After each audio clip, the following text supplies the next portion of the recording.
इस वीडियो में समझाए गए सभी पॉइंट्स को expert opinion, interviews, scientific research paper और अलग अलग गवर्नमेंट डॉक्यूमेंट्स के आधार पर बताया गया है। इसमें बताए गए सभी इवेंट्स आपको भविष्य में जरूर दिखाई देंगे। हालांकि टाइमलाइन थोड़ी आगे पीछे हो सकती है, लेकिन इवेंट्स जरूर देखने मिलेंगे। आज तक के पूरे इतिहास में इंसान हमेशा जो चीजें उसे पता नहीं या फिर जो भी वो कंट्रोल नहीं कर सकता, उन सभी चीजों से डरता आया है। इसीलिए भविष्य में होने वाली चीजों को लेकर इंसान हमेशा से ज्यादा सोचने लगता है। लेकिन भविष्य ये कोई डरने वाली बात नहीं, बल्कि इस दुनिया में मौजूद नए डायमेंशंस को एक्सप्लोर करके समझने वाली बात है। आज से लगभग 30 से 40 लाख साल पहले जब इस दुनिया में स्टोन एज की शुरुआत हुई, उस वक्त इंसान पत्थरों को तराश कर छोटे टूल्स बना रहे थे, जैसे कि हैंड एक्स। उसी समय इंसानों को फायर का भी पता चला। बाद में ह्यूमन इवोल्यूशन होते हुए लगभग 4000 बीसी से इंसान ब्रॉन्ज के वेपन्स का इस्तेमाल करना सीख गया, जो कॉपर और टीन से बनाया गया अलॉय था। इसी दौर में दुनिया में खेती, इंटरनेशनल ट्रेड रूट्स और परमानेंट सेटलमेंट्स भी हमें दिखते हैं। उस वक्त मौजूद इस पूरे सिस्टम को आज हम ब्रॉन्ज एज कहते हैं।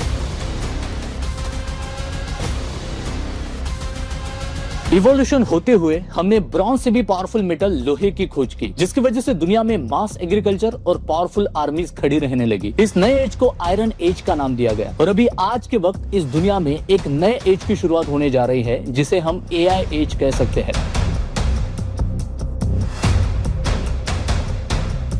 नए एज की शुरुआत का मतलब ही यही है कि अगर किसी चौखट को एक बार लांघ लिया जाए तो फिर पीछे मुड़ना मुमकिन नहीं, क्योंकि हर आने वाले युग में इंसानी पावर कई गुना बढ़ जाती है, जिसे इतिहास में हुए सभी युगों में हम देखते आए हैं। फॉर एग्जांपल साल 1712 में थॉमस न्यूकमन पहली बार स्टीम इंजन बनाते हैं, जिसकी वजह से हमें पूरा इंडस्ट्रियल रिवॉल्यूशन देखने मिला, क्योंकि उस वक्त हमें फिजिकल पावर एम्प्लीफिकेशन देखने मिला। सेम चीज हमें अभी देखने मिलेगी आर्टिफिशियल इंटेलिजेंस के इरा में, क्योंकि ये इरा मेंटल एम्प्लीफिकेशन की शुरुआत है। आज इंसान आर्टिफिशियल इंटेलिजेंस, क्लीन एनर्जी और बायो इंजीनियरिंग के दरवाजे पर खड़ा है, जो आने वाले भविष्य को एक अलग ही डायरेक्शन में ले जाएगा। वीडियो को शुरू करने से पहले ब्रीफ में इस दुनिया की आज की स्थिति जान लेते हैं, ताकि आपको आगे आने वाले इवेंट्स की एक अच्छी क्लियरिटी मिले। यूनेस्को के 2025 में प्रकाशित किए गए वर्ल्ड वाटर डेवलपमेंट रिपोर्ट के अकॉर्डिंग आज 74% ग्लोबल पॉपुलेशन को साफ पीने का पानी मिल रहा है, लेकिन 26% यानी लगभग 2.2 बिलियन लोगों को आज भी क्लीन ड्रिंकिंग वाटर नहीं मिल पा रहा, जिनमें से लगभग 300 मिलियन लोग किसी तरह के कंटेमिनेटेड पानी का सेवन कर रहे हैं, जिसमें ई कोलाई, साल्मोनेला जैसे इन्फेक्शन कॉजिंग बैक्टीरियाज पाए जाते हैं, और 100 मिलियन लोग डायरेक्टली किसी नदी या तालाब से अनट्रीटेड पानी पीने के लिए इस्तेमाल कर रहे हैं। यूएन डेटा रिपोर्ट के अकॉर्डिंग अभी 2025 में पूरी दुनिया में 8.23 बिलियन लोग मौजूद है, जिसका करंट ग्रोथ रेट है 0.8%, जो साल 2100 में नेगेटिव में जाएगा और लाइफ एक्सपेक्टेंसी होगी 85 ईयर्स। जैसा कि आप इस मैप में देख सकते हो, आज की डेट में पूरी दुनिया में सिर्फ इतना ही फॉरेस्ट कवर बाकी है, जो टोटल ग्लोबल लैंड एरिया के 30% है। Food and agriculture organisation report 2022 के अकॉर्डिंग हर साल फॉरेस्ट एरिया 4.7 मिलियन हेक्टेयर कम होता जा रहा है, जो 2050 तक 130 मिलियन हेक्टेयर घटेगा। United Nation office for outer space affairs के अकॉर्डिंग साल 1957 से अभी 2025 तक स्पेस में हम इंसानों ने लगभग 21,000 ह्यूमन मेड ऑब्जेक्ट लॉन्च किए हैं, जिनमें से आज की डेट में 13,000 एक्टिव सैटेलाइट ऑर्बिट में घूम रहे हैं। 13,000 में सबसे ज्यादा सैटेलाइट अमेरिका के हैं because of SpaceX. Indian space situational assessment report 2024 के अकॉर्डिंग 2024 तक इंडिया के 136 सैटेलाइट ऑर्बिट में थे, जिसमें गवर्नमेंट और प्राइवेट दोनों सैटेलाइट का समावेश है, जो 2025 में लगभग 145 होंगे। आज की डेट में reusable launch vehicle technological development पर दुनिया भर की स्पेस ऑर्गेनाइजेशन ध्यान दे रही है, जैसे इसरो के आरएलवी ट्रायल्स और स्पेसएक्स का फाल्कन 9, क्योंकि अगर ये माइलस्टोन अचीव कर लिया तो फ्यूचर में आने वाले सभी मिशंस को हम बहुत कम कॉस्ट में अंजाम दे सकते हैं। फिर चाहे ऊपर अपना स्पेस स्टेशन इंस्टॉल करना हो या फिर भविष्य में इंसानों को मार्स पर भेजना हो। AI overviews. Instant answers by artificial intelligence. No need to click, no need to scroll, just a summary delivered to you in seconds. And for the first time in decades, it has left Google in a dilemma. दिन ब दिन AI application का user base world wide बढ़ता ही जा रहा है। Voice assistants, for example Siri, Alexa जैसे एप्लीकेशन, रिकमेंडेशन सिस्टम और चैटबॉट जैसे कई AI बेस्ड एप्लीकेशंस को वर्ल्ड वाइड इस्तेमाल किया जा रहा है। The machine becoming smart. Each time we create a more powerful technology, we create a bigger lever for changing the world. Pew research report के according 55% American adults regularly AI से interact होते हैं। स्टैटिस्टा की रिपोर्ट के according 2024 में लगभग 310 million लोग AI application का इस्तेमाल कर रहे थे, जो 2030 तक बढ़कर 730 मिलियन तक पहुंचेगा। यानी हमें आने वाले समय में एआई यूजर्स में 130% की ग्रोथ देखने मिलेगी। Department of food and drug administration, यह अमेरिका की फेडरल एजेंसी है जो फूड, ड्रग्स, मेडिकल डिवाइसेस और सभी हेल्थ रिलेटेड प्रोडक्ट्स पर चेक्स एंड बैलेंस रखती है। एफडीए ने हाल ही में 221 एआई हेल्थ रिलेटेड डिवाइसेस को अप्रूव किया है, जो सिटी स्कैन, एमआरआई जैसे रिपोर्ट को आसानी से पढ़ सकते हैं। और दोस्तों, इन सभी चीजों के अलावा आज दुनिया की बड़ी बड़ी कंपनियों ने बहुत ही अतरंगी पेटेंट फाइल करके रखे हैं। सैमसंग ने लोगों की ड्रीम मॉनिटरिंग और कंट्रोल करने के लिए पेटेंट फाइल किया है। एप्पल एआर ग्लासेस, जो हमारे सपनों को रिवाइंड करके दिखाएगा। गूगल रोबोट में फीलिंग सिस्टम इंट्रोड्यूस करने वाली फर्स्ट कंपनी बनेगी। अमेजॉन के space based data centre, Meta ने माइंड रीडिंग इंटरफेस और माइक्रोसॉफ्ट ने टेलीपोर्टेशन सिस्टम के जैसे एप्लीकेशंस के लिए अभी से पेटेंट फाइल करके रखे हैं, जो आने वाले भविष्य में एक बहुत बड़ा रिवॉल्यूशन साबित होगा। आज के इस वीडियो को हम 5 साल के ड्यूरेशन में डिवाइड करेंगे और हर 5 सालों में दुनिया में होने वाली सभी प्रोमिनेंट चीजों को समझने की कोशिश करेंगे। तो सबसे पहले 2025 से लेकर 2030 तक होने वाले प्रोमिनेंट इवेंट जानते हैं। जैसा कि आप इस मैप में देख सकते हो, भारत के लद्दाख में सोकार स्टेशन पर इसरो और प्रोटोप्लैनेट ने मिलकर अभी 31 जुलाई 2025 को hope high altitude operation protocol evaluation station launch किया है, जो लगभग 4530 मीटर एल्टीट्यूड पर बसा हुआ है। अब इसका काम क्या है?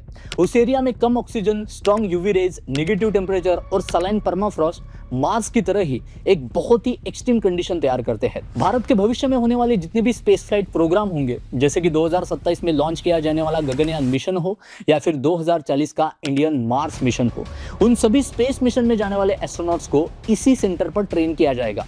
इतिहास में पहली बार नासा और इसरो ने मिलकर इस दुनिया का सबसे महंगा लगभग 12,500 करोड़ की लागत से बना 2400 केजी का निसार सैटेलाइट फाइनली 30 जुलाई 2025 को लॉन्च किया। निसार सैटेलाइट में dual band radar imaging system को इंस्टॉल किया गया है, जो आज की डेट में स्पेस में मौजूद इकलौता ऐसा सैटेलाइट है जिसमें यल बैंड और yes band synthetic radar technology मौजूद है, जो अर्थ सरफेस में अगर 1 सेंटीमीटर भी चेंज होता है तो उसे भी आसानी से डिटेक्ट कर सकता है। इसके अलावा इसरो 2026 में गगनयान 4 लॉन्च करेगा, जिसमें पहली बार 3 इंडियन एस्ट्रोनॉट्स को 7 दिनों के लिए लो अर्थ ऑर्बिट में भेजा जाएगा। 2026 में ही Mangalyaan 2 Mars orbiter mission launch किया जाएगा। 2027 में इसरो चंद्रयान 4 मिशन लॉन्च करेगा, जिसमें हम चांद की सतह से मिट्टी अर्थ पर लाएंगे। मार्च 2028 को हम शुक्रयान 1 मिशन लॉन्च करेंगे, जो एक विनस ऑर्बिट मिशन है। 2029-30 में इसरो भारतीय अंतरिक्ष स्टेशन का फर्स्ट सक्सेसफुल डिमॉन्स्ट्रेशन दुनिया के सामने रखेगा। अलॉन्ग विद दैट, नासा ने एक बहुत ही एम्बिशियस प्रोग्राम लॉन्च किया है, मिशन आर्टेमिस, जो 2030 तक दुनिया में पहली महिला और फर्स्ट पर्सन ऑफ कलर यानी फर्स्ट नॉन व्हाइट इंसान को मून सरफेस पर लैंड करवाएगा। वहां पे एक लूनार गेटवे बनाया जाएगा, यानी लूनार ऑर्बिट में मौजूद एक स्पेस स्टेशन बनाया जाएगा, जो भविष्य में होने वाले मार्स मिशन के लिए एक टेस्टिंग ग्राउंड साबित होगा। 2025 से लेकर 2030 ये 5 साल भारत के लिए बहुत ज्यादा महत्वपूर्ण होने वाले हैं, जो हमारे आने वाले भविष्य का चेहरा बदल देंगे। दुनिया का सबसे बड़ा लगभग 300 गीगावाट कैपेसिटी का खावड़ा रिन्यूएबल एनर्जी पार्क दिसंबर 2026 में अपनी फुल कैपेसिटी में ऑपरेट करेगा, जिसका कंस्ट्रक्शन गुजरात के कच्छ डिस्ट्रिक्ट में ऑलरेडी शुरू हो चुका है, जो 18 मिलियन लोगों को इलेक्ट्रिसिटी देगा। 2024 में महाराष्ट्र के पालघर में लार्जेस्ट डीप वाटर पोर्ट का कंस्ट्रक्शन शुरू हो चुका है, जिसे वाधवन डीप वाटर पोर्ट नाम दिया गया है, जो 2030 में ट्रेड के लिए शुरू किया जाएगा। अटैकामा डेजर्ट में इस दुनिया का largest optical infrared telescope construct किया जा रहा है, जिसका प्राइमरी मिरर ही 130 फीट डायमीटर का है। इसके कंपैरिजन में हबल टेलीस्कोप का डायमीटर सिर्फ 2.4 मीटर है। इसका मतलब 2030 में इस टेलीस्कोप से हम दूसरे स्टार्स के ऑर्बिट में घूमने वाले प्लैनेट्स को भी देख पाएंगे। 2015 में यूएन ने जो 17 सस्टेनेबल डेवलपमेंट गोल्स डिसाइड किए थे, वो 2030 तक पूरे करने थे, लेकिन अब सिर्फ 18% टारगेट पूरे होने की ट्रैक पर है। इसीलिए मोस्ट प्रोबेबली 2030 के लिमिट को हटाकर 2040 कर दिया जाएगा। इसी के साथ जो पेरिस एग्रीमेंट में टेम्परेचर थ्रेशोल्ड डिसाइड किया गया था, वो 2030 तक 1.5 डिग्री सेल्सियस टेम्परेचर क्रॉस करेगा। साल 2031 से लेकर 2035 तक ये 5 साल का पीरियड भारत के लिए बहुत ही एक्साइटिंग होगा और पूरी दुनिया के लिए लाइफ चेंजिंग साबित होगा। 2035 ये वही साल है जब भारतीय अंतरिक्ष स्टेशन सफलतापूर्वक अर्थ ऑर्बिट में लॉन्च किया जाएगा। हमारे अंतरिक्ष स्टेशन का टोटल वजन 52 टन होगा, जिसमें 3 से 4 एस्ट्रोनॉट्स 15 से 20 दिन आराम से वहां रह पाएंगे। इसी के साथ इसरो ने क्लियरली अपनी रिपोर्ट में ये कहा है कि इसरो जापान की स्पेस एजेंसी के साथ मिलकर चंद्रयान मिशन लॉन्च करेगा, जिसमें 2040 तक इंडियन क्रू को मून सरफेस पर लैंड कराया जाएगा। इसी बीच स्पेसएक्स और नासा अपना first Mars crew mission launch करने की संभावना है। साल 2035 तक आर्टिफिशियल इंटेलिजेंस से इक्विप्ड वर्किंग रोबोट हमें ज्यादातर देशों में दिखाई देंगे, जैसे कि सर्विस रोबोट, रेस्टोरेंट और घरों में काम करने वाले या फिर सिक्योरिटी रोबोट आमतौर पर दिखाई देंगे। भारत में ministry of science and technology के अंडर आने वाली नेशनल इंस्टीट्यूट ऑफ ओशियोनोग्राफी ने 2020 में एक रिपोर्ट पब्लिश किया था। उस रिपोर्ट के अकॉर्डिंग क्लाइमेट चेंज की वजह से अगर 1 मीटर भी सी लेवल बढ़ती है तो लगभग भारत में ही 70 लाख से 1 करोड़ लोगों को अपने ही देश में माइग्रेट करना होगा। 2035 में इसी तरह की कुछ सिचुएशन हमें दुनिया भर में दिखना शुरू होगी। दुनिया भर के कई प्रोमिनेंट शहरों में हमें हाइड्रोपोनिक्स, एरोपोनिक्स और एक्वापोनिक्स जैसे टेक्निक का इस्तेमाल करके सक्सेसफुली वर्टिकल फार्मिंग देखने मिलेगी, जिसमें कंट्रोल एनवायरनमेंट और लिमिटेड स्पेस में लाखों लोगों के लिए फूड प्रोडक्शन किया जाएगा। वर्टिकल फार्मिंग के साथ ही लैब ग्रोन मीट का भी प्रोडक्शन कई देशों में होने लगेगा, जिसकी वजह से नेचर फूड स्टडी के अकॉर्डिंग 90% ग्रीन हाउस गैसेस का एमिशन कम होगा। साल 2036 ये वो साल है जब भारत में पहली बार पैरा ओलंपिक गेम ऑर्गेनाइज किए जाएंगे। ओलंपिक गेम्स के लिए भारत के अहमदाबाद को प्रपोज किया गया है, जिसमें सभी गेम्स की तैयारियों में एस्टिमेटेड $7.5 बिलियन का खर्चा आएगा। इन्हीं 5 सालों में हमें दुनिया की आबादी 9 बिलियन क्रॉस होते हुए नजर आएगी। वर्ल्ड पॉपुलेशन प्रोजेक्शन चार्ट में आप देख सकते हो कि 2037 में दुनिया की आबादी 9 बिलियन क्रॉस हो चुकी है। आज की तारीख में 2025 में आपको मार्स पर सिर्फ रोबोट और रोवर्स देखने मिलेंगे, जैसे कि परसिवरेंस या फिर क्यूरियोसिटी रोवर। लेकिन 2036 के बाद आपको मार्स पर एक प्रोमिनेंट ह्यूमन सेटलमेंट देखने मिलेगी, जो और ज्यादा गहराई से मार्स एटमॉस्फेयर, जियोलॉजी, रेडिएशन और वहां पे मौजूद आइस की स्टडी करते हुए नजर आएंगे। इसी दौर में आपको स्पेस एलिवेटर और लूनर माइनिंग भी देखने मिलेगी। हमने वीडियो की शुरुआत में जिस तरह से देखा था कि दुनिया भर में 2 बिलियन लोगों को साफ पीने का पानी नहीं मिल रहा, 2040 आते आते ये सिचुएशन आपको बहुत ज्यादा खराब नजर आएगी। स्टैटिस्टा की रिपोर्ट के अकॉर्डिंग 2040 में पूरी दुनिया में लगभग 4 बिलियन लोगों को साफ पीने का पानी नहीं मिलेगा, यानी दुनिया के आधे लोगों के पास पानी नहीं होगा।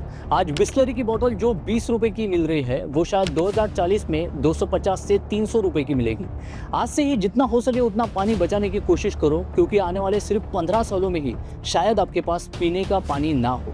ये स्ट्रॉन्ग चांसेस है कि साल 2036 के बाद आर्टिफिशियल इंटेलिजेंस ह्यूमन इंटेलिजेंस को सरपास कर दे, जिसे हम आर्टिफिशियल जनरल इंटेलिजेंस AGI, जिसमें AI खुद चीजों को सीख के ह्यूमंस की तरह रीजंस देता है, और आर्टिफिशियल सुपर इंटेलिजेंस ASI, जिसमें AI हर डोमेन में इंसानों से ज्यादा इंटेलिजेंट है। ये दोनों तरह की डेवलपमेंट आती है। AGI और ASI ये दोनों चीजें इंसानी सभ्यता को एक अलग ही डायरेक्शन में लेके जाएगी। साल 2045 में शायद हमें दुनिया का फर्स्ट मल्टी ट्रिलियनियर इंसान देखने मिल सकता है। दुनिया में पोलराइजेशन बढ़ने की वजह से ये बहुत ज्यादा चांसेस है कि UN सिक्योरिटी काउंसिल का रिस्ट्रक्चरिंग किया जाए। इसरो, नासा, स्पेसएक्स, रशिया और जापान की स्पेस एजेंसीज मार्स पर ह्यूमन सेटलमेंट के लिए मल्टीपल मिशन लॉन्च करेंगे। चांद पर जो ह्यूमन सेटलमेंट मौजूद है, वो माइनिंग से वहां पर हीलियम-3 और कई तरह के रेयर मेटल्स को एक्सट्रैक्ट करना शुरू कर देंगे। आज जिस तरह से हम ट्रेडिशनल इंटरनेट पर डिपेंड है, वो पूरी तरह से शिफ्ट होकर क्वांटम कम्युनिकेशन सिस्टम में तब्दील होगा, जो अल्ट्रा फास्ट और अनहैकेबल नेटवर्क बनाएगा। न्यूरालिंक में जिस तरह से एक छोटी चिप को ब्रेन न्यूरॉन्स के साथ कनेक्ट करके हम रियल टाइम ब्रेन मॉनिटरिंग कर सकते हैं, जिसमें स्मार्टफोन, प्रोस्थेटिक लिम्ब जैसे डिवाइसेस को सिर्फ थॉट से कंट्रोल किया जा सकता है।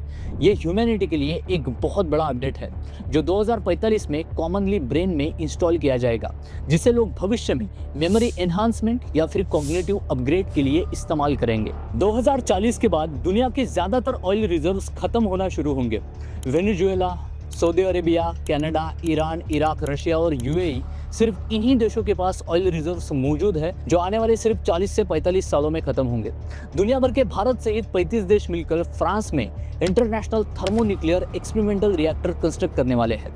सूरज में जो हाइड्रोजन आइसोटोप की रिएक्शन होती है, जिसमें ड्यूटेरियम और ट्रिटियम के मैग्नेटिक कन्फाइनमेंट फ्यूजन की वजह से एनर्जी रिलीज होती है, एग्जैक्टली उसी रिएक्शन को इस रिएक्टर में किया जाएगा, जो सिर्फ 50 मेगावाट के इनपुट से 500 मेगावाट पावर जनरेट कर पाएगा।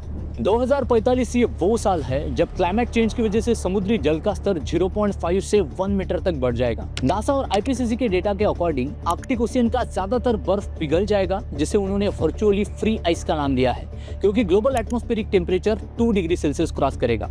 दुनिया में मौजूद 50% जॉब्स को पूरी तरह आर्टिफिशियल इंटेलिजेंस के जरिए हैंडल किया जाएगा। इसी के साथ अर्थ और मार्स के बीच एक बहुत ही स्ट्रॉन्ग इंटरप्लैनेटरी कम्युनिकेशन सिस्टम तैयार की जाएगी, क्योंकि मार्स पर आपको सैकड़ों की संख्या में लोग काम करते हुए नजर आएंगे। 2050 आते आते पृथ्वी पर इंसानों की लाइफ एक्सपेक्टेंसी मिनिमम 85 ईयर्स होगी, क्योंकि एडवांस एआई की मदद से कैंसर, डायबिटीज, हार्ट कंडीशन जैसे डिसीजेस को हम आसानी से पहचान कर उसका सफलतापूर्वक इलाज करने के लिए सक्षम होंगे। एडवांस क्रिस्पर और जीन एडिटिंग टेक्निक की वजह से हम हर इंसान को पर्सनलाइज्ड ट्रीटमेंट देने के लिए सक्षम साबित होंगे। स्टीम सेल और टिश्यू इंजीनियरिंग थेरेपी की वजह से हम कोई भी डैमेज ऑर्गन को पूरी तरह रिपेयर और रिप्लेस करने में सक्षम साबित होंगे। इसी दौरान हमें ह्यूमन क्लोनिंग और कॉन्शियसनेस अपलोडिंग भी इंसान और रोबोट में दिखाई दे सकती है, जो इंसानी जीवन को एक अलग ही आयाम देगा। कुछ रिपोर्ट्स के अकॉर्डिंग जिस तरह से डॉली द शिप को क्लोन किया था, उसी तरह से सोमैटिक सेल न्यूक्लियर ट्रांसफर के जरिए कंप्लीट इंसान को क्लोन करना पॉसिबल होगा। कॉन्शियसनेस अपलोडिंग में किसी एक इंसान का पूरा माइंड, जिसमें उसकी मेमोरी, थॉट और पर्सनालिटी भी आती है, किसी डिजिटल सिस्टम में या फिर वर्चुअल रियलिटी में अपलोड करना भी पॉसिबल हो सकता है। आने वाले 2 दशक इंसानियत के लिए एक बहुत बड़ी अपॉर्चुनिटी लेकर आ रहे हैं। एग्जैक्टली भविष्य तो कोई प्रेडिक्ट नहीं कर सकता, लेकिन जब भी हम 2050 में इस दुनिया की कल्पना करते हैं तो एक बात तो क्लियर है, भविष्य में इनोवेशंस और टेक्नोलॉजिकल डेवलपमेंट अपने आप तो नहीं होने वाली, बल्कि हमारा हर एक डिसीजन, हर एक इनोवेशन और एक दूसरे के प्रति सहानुभूति का भाव ही हमारे आने वाले भविष्य को डायरेक्शन देगा। दोस्तों, आज की इस वीडियो में हम यही रुकते हैं। अगर वीडियो इन्फॉर्मेटिव लगा हो तो इस वीडियो को लाइक कीजिए और साइड में दिया गया हाइप का बटन भी दबाते जाइए, ताकि वीडियो की रीच और ज्यादा बढ़े। इसी तरह की इंटरेस्टिंग वीडियोस देखने के लिए इस चैनल को सब्सक्राइब कीजिए। मिलते हैं अगली वीडियो में एक नए इंटरेस्टिंग टॉपिक के साथ। जय हिंद।